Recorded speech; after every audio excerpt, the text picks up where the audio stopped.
On parle de transformation assez profonde en fait dans les organisations. Et donc ce sont des enjeux de culture, ce sont des enjeux de compétences, ce sont des enjeux d'outillage, ce sont des enjeux aussi de capacité à accompagner un leadership qui soit réellement comme ça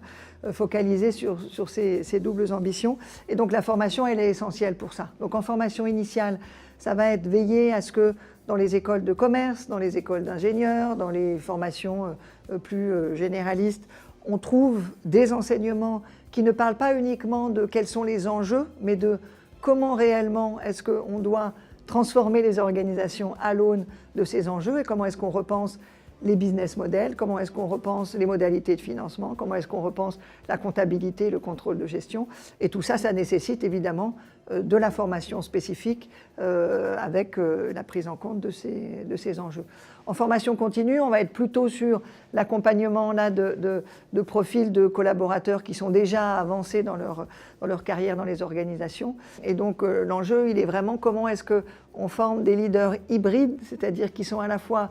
très performants sur la gestion, on va dire, des processus opérationnels et économiques classiques, mais aussi compétents sur la compréhension des enjeux de la précarité au travail, des enjeux environnementaux, d'impact